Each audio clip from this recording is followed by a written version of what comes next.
James drove to David's neighborhood. The modest surroundings a stark contrast to the polished perfection of Brentwood. As he parked his sleek black car in front of David's home, he couldn't help but feel out of place.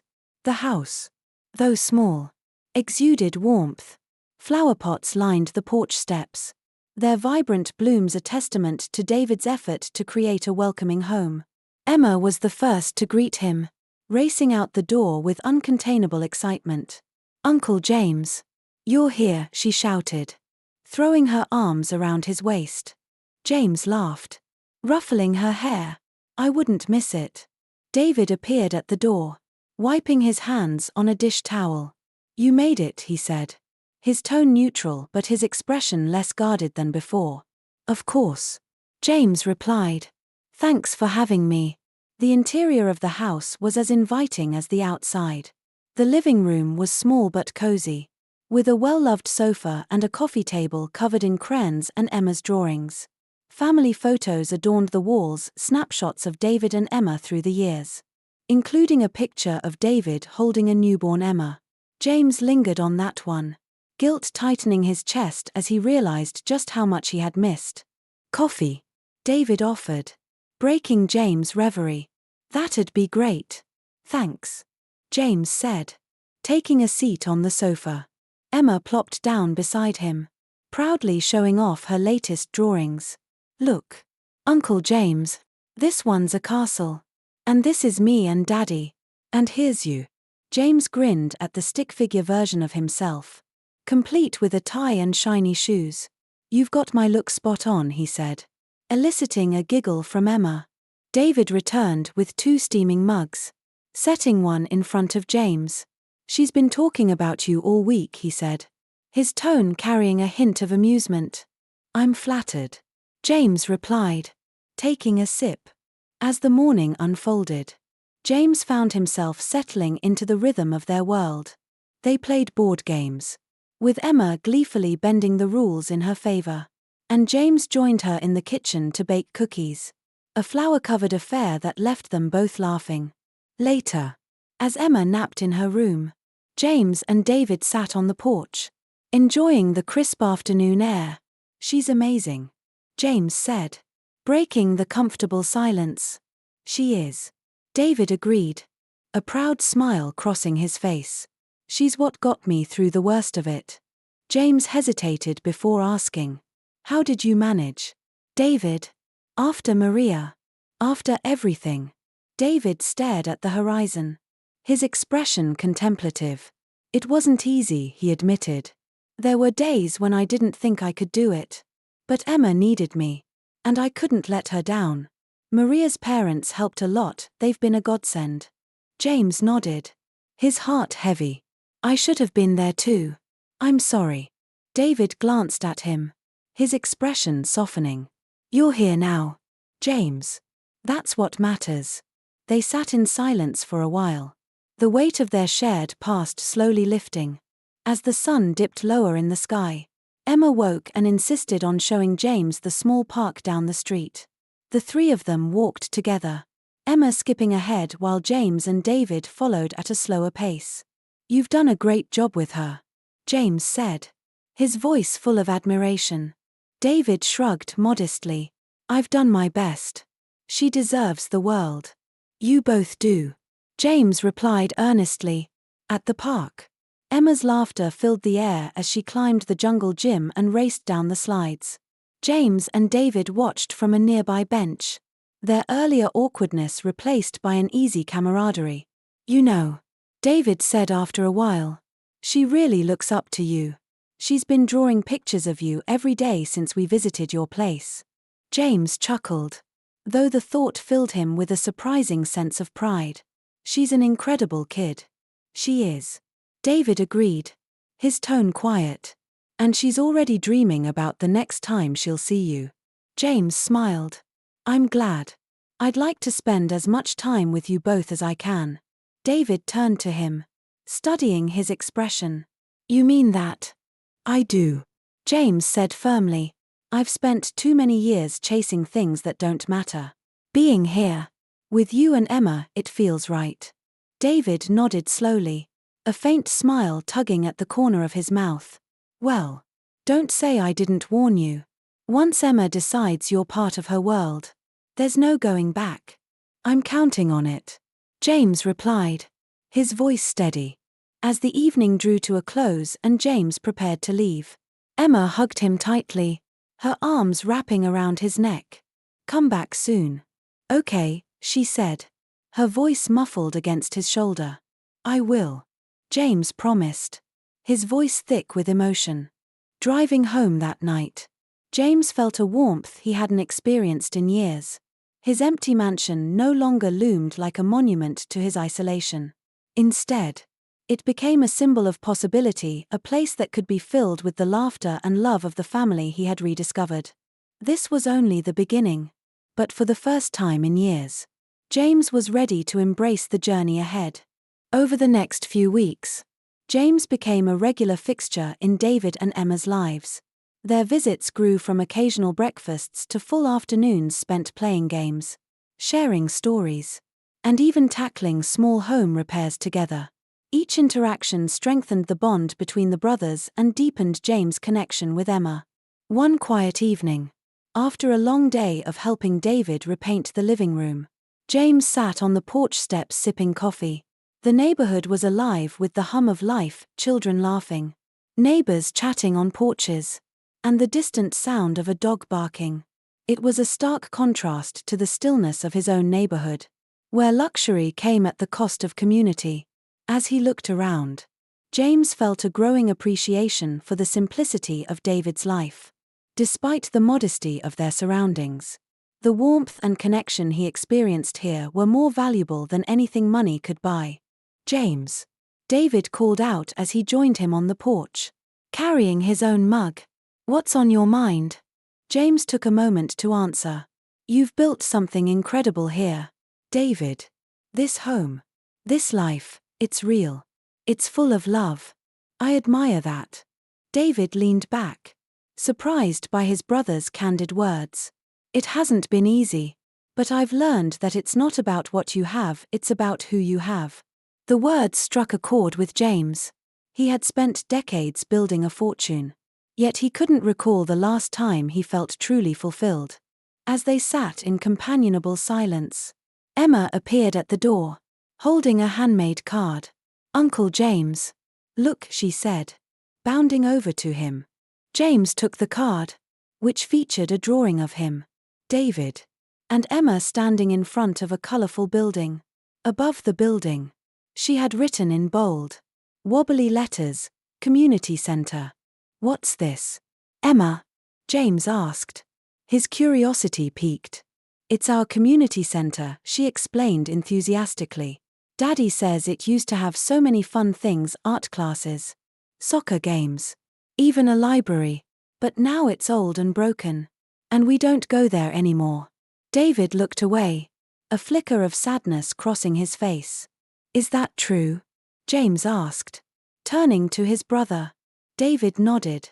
Yeah. The center was the heart of this neighborhood when we were kids. But over the years, funding dried up. Now it's barely functioning.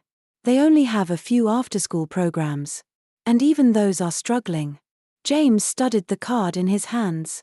The bright colors a stark contrast to the reality David described. Why hasn't anyone done something about it? David shrugged. People tried, but resources are limited. Most folks here are just trying to make ends meet. A silence settled between them as James' mind raced. The community center sounded like a lifeline for families like David's. A place where children like Emma could learn, grow, and dream. What if we did something about it? James said suddenly, the idea forming as he spoke. David raised an eyebrow. We? Yes, James said, his voice gaining momentum. I have resources, money, connections, people who owe me favors. And you know this neighborhood. Together, we could bring the center back to life. David hesitated. That's a big undertaking. James, are you sure you're up for it? I've never been more sure of anything. James replied firmly, this isn't just about a building. It's about giving back. Creating something meaningful. I want to do this. David. For Emma. For you. For this community. David studied his brother, searching for any hint of hesitation. Instead, he saw determination, a fire he hadn't seen in James for years. Finally, he nodded. All right. Let's do it. The next day, James and David visited the community center. The building, once vibrant and alive, now stood as a shadow of its former self. Peeling paint, cracked windows, and overgrown weeds told the story of years of neglect. Inside, the few rooms still in use were sparsely furnished, and the air carried the faint smell of dust and age. They met Elena, the center's director, a warm and dedicated woman who had spent years trying to keep it afloat. Her eyes lit up with cautious hope as James explained his vision. "You're serious about this?" Elena asked, her voice tinged with disbelief. "Completely," James said. "We're going to restore this place and make it better than ever." Elena's eyes glistened with tears. "You have no idea what this means to us." "To me." James smiled. "We'll need your help. You know what the community needs better than anyone." Over the next few weeks, James threw himself into the project with a passion he hadn't felt in years. He reached out to his network, securing donations from local businesses and rallying volunteers. David organized neighborhood residents, who pitched in with painting, cleaning, and repairs. James even rolled up his sleeves, surprising himself with how much he enjoyed the manual labor. As he worked alongside the community, he began to feel a deep connection to the people around him, a connection he hadn't experienced in years. Emma became a constant presence at the center, helping where she could and proudly showing James her artwork. Her excitement was contagious, and her belief in the project fueled everyone's determination. One afternoon, as James stood back to admire the freshly painted walls, David joined him, a rare smile on his face. "You've really changed. You know," David said quietly. James glanced at him. "Have I?" David nodded. "Yeah. The old James would have written a check and called it a day. But this, working with us, being here, it's different. It's real." James smiled, a sense of pride and purpose swelling within him.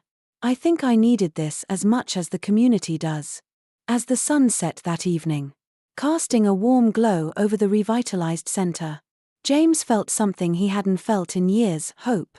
He wasn't just building a community center, he was building a bridge to a better, more meaningful life. The grand reopening of the community center was a celebration unlike any the neighborhood had seen in years. The once neglected building now gleamed with fresh paint, and colorful banners fluttered in the breeze, announcing the return of art classes, soccer games, and a revitalized library. The air was alive with the laughter of children, the chatter of neighbors, and the delicious aroma of food trucks parked nearby. James stood near the entrance, watching the crowd gather. Families strolled in, their faces lighting up as they explored the new facilities. Seniors gathered in a corner, reminiscing about the center's glory days. Children darted around, their voices echoing with uncontainable excitement. The energy was infectious, and James couldn't help but smile. David appeared beside him, holding a plate of food and wearing a community center t-shirt. "It's amazing, isn't it?" he said, nodding toward the bustling scene. James nodded, his chest tightening with emotion. "It is. But this wasn't just me, David. It was all of us." David grinned, nudging his brother playfully. "Yeah. But you lit the spark. Without you, none of this would have happened." Before James could respond, Emma ran up, holding a drawing she had just completed in one of the new art rooms. "Uncle James, look, it's the community center," she exclaimed, thrusting the paper into his hands. The drawing was simple but powerful, with vibrant colors and smiling stick figures filling the scene. At the bottom, she had written, "Thank you, Uncle James." James knelt down, pulling her into a hug. "Thank you. Emma. This wouldn't have happened without you. The day unfolded with speeches, performances, and heartfelt moments. Elena, the center's director, took the microphone to thank everyone who had contributed. Her voice trembled with emotion as she recounted the center's history and its importance to the community. This center is more than just a building, Elena said. It's a place where people come together, where dreams are nurtured, and where no one feels alone. Thanks to James Bennett and everyone here, we have brought that spirit back. When it was James' turn to speak, he approached the microphone with a mix of nervousness and pride. The crowd quieted, their attention fixed on him. I came here thinking I could help this community, James began, his voice steady. But what I've realized is that this community has helped me more than I could have imagined. You've shown me the true meaning of wealth, and it has nothing to do with money or success. It's about connection, love, and the difference we can make in each other's lives. He paused, his eyes scanning the crowd until they landed on David and Emma. To my brother and my niece, thank you for showing me what really matters. And to everyone here, thank you for letting me be part of something so special. The applause was thunderous, and James felt a lump rise in his throat. This was more than a moment of triumph, it was a moment of transformation. In the weeks that followed, the community center became a thriving hub of activity. James and David threw themselves into expanding its programs. From after-school tutoring to job training workshops, local businesses stepped up to sponsor events, and volunteers poured in to lend a hand. Emma was in her element, spending hours in the art room and helping younger children with their projects. One afternoon, James found her sitting cross-legged on the floor, surrounded by a group of kids as she explained how to mix colors. "You're a natural," James said, crouching down beside her. Emma beamed. "I'm going to teach art here when I grow up." James chuckled, ruffling her hair. "I have no doubt you will." David, meanwhile, discovered a new purpose in organizing the center's operations. His natural leadership and understanding of the neighborhood's needs made him an invaluable asset. James watched his brother flourish, and it filled him with pride to see David stepping into this new role with confidence. One evening, as they wrapped up a long day of planning, David turned to James. "You know, this place has done more than just bring the community together. It's brought us back together." James smiled, his heart swelling with gratitude. "It has, hasn't it? I feel like I've finally found what I've been missing all these years." David nodded, his expression thoughtful. "I think we've both found something here." The Bennett family's renewed bond extended beyond the community center.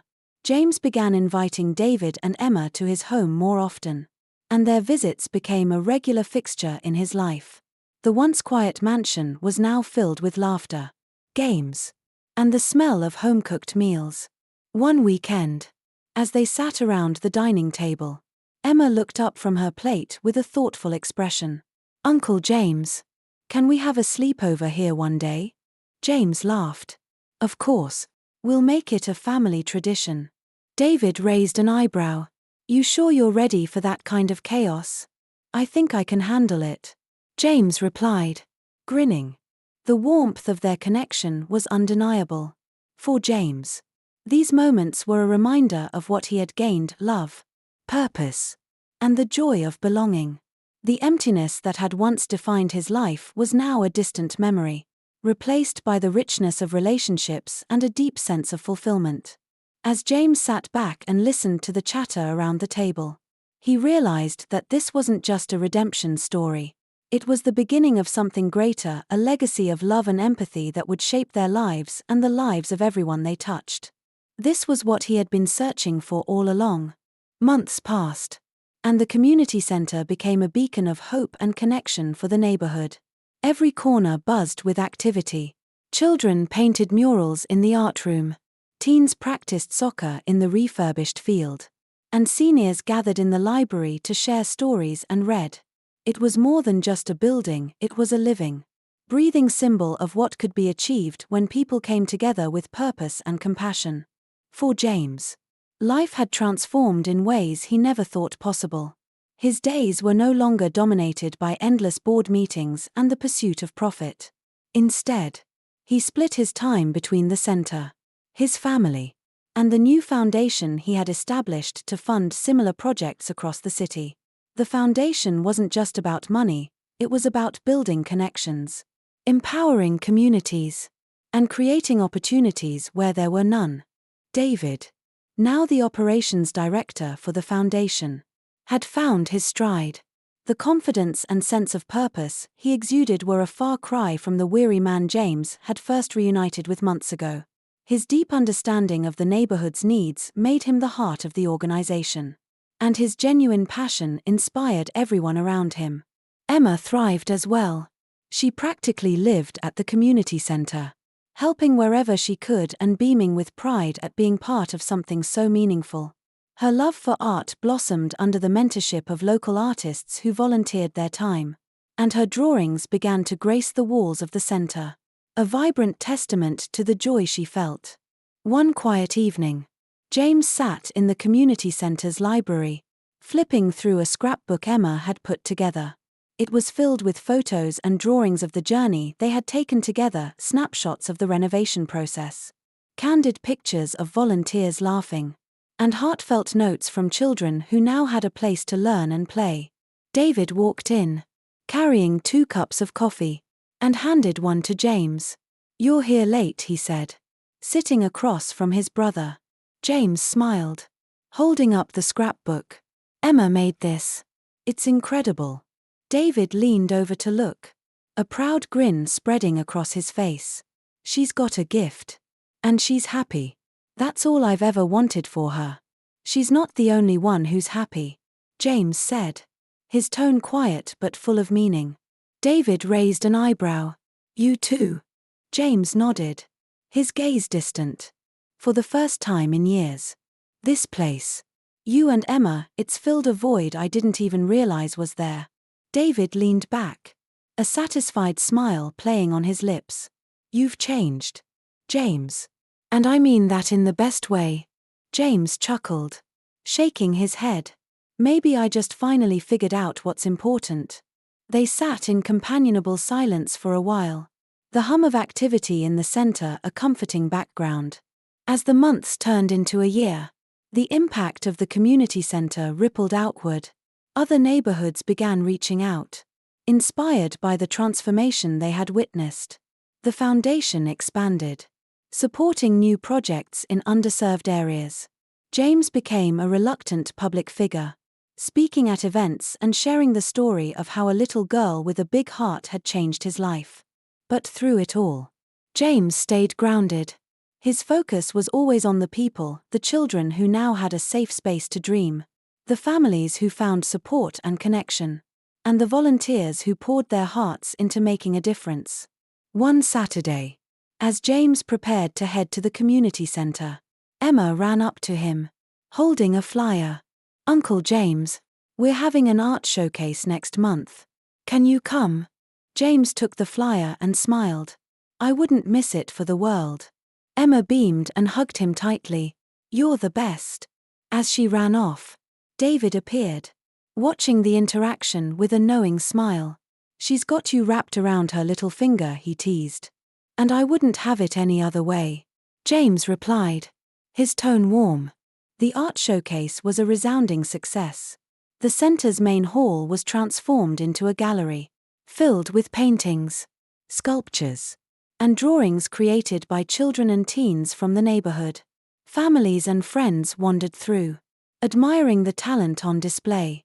James stood with David and Emma near one of her pieces, a vibrant painting of the community center surrounded by smiling faces. "It's beautiful," James said, his voice thick with emotion. "Thanks." Emma replied shyly, "It's all because of you, Uncle James." "No," James said, crouching to her level. "It's because of you, Emma. You're the one who showed me what really matters." Emma hugged him tightly, and James felt a lump rise in his throat. The emptiness that had once consumed him was gone, replaced by a profound sense of fulfillment. As James drove home that night, He reflected on the journey that had brought him here. He thought about the man he had been, a lonely millionaire chasing success, and the man he had become, a brother, an uncle, and a part of something far greater than himself. His mansion no longer felt like a monument to isolation. Instead, it was a gathering place for his family, a space filled with love and laughter. Sitting in his study later that night, James opened an old photo album he had unearthed during the renovations. The images of his childhood with David brought a smile to his face. The road to this point hadn't been easy, but it had been worth every step. And as James closed the album and looked out at the city lights, he knew that this was only the beginning. True wealth, he realized, wasn't found in bank accounts or possessions. It was found in the people we love, the communities we build, and the difference we make in the lives of others. For the first time in years, James felt truly rich and truly at peace. As James looked out at the setting sun, surrounded by the laughter of his family and the warmth of the community he had helped rebuild, he couldn't help but marvel at how far life had taken him. From a lonely millionaire, consumed by the emptiness of material success, to a man enriched by love, purpose, and the joy of giving. His journey had been nothing short of transformative. Emma's voice brought him back to the moment. "Uncle James, will you come to the center tomorrow? We're starting a new mural." James smiled, his heart swelling with pride and gratitude. "Of course, Emma. I wouldn't miss it." As the evening deepened, James felt a profound peace settle within him. He had learned that true wealth wasn't measured in dollars or possessions but in the lives touched, the relationships nurtured, and the legacy of kindness left behind. And with that, James knew his story wasn't just about redemption, it was about new beginnings. Not just for him, but for everyone whose lives had been impacted along the way. Thank you for watching. Don't forget to subscribe to Life Stories for more inspiring tales of transformation and hope. See you in the next video.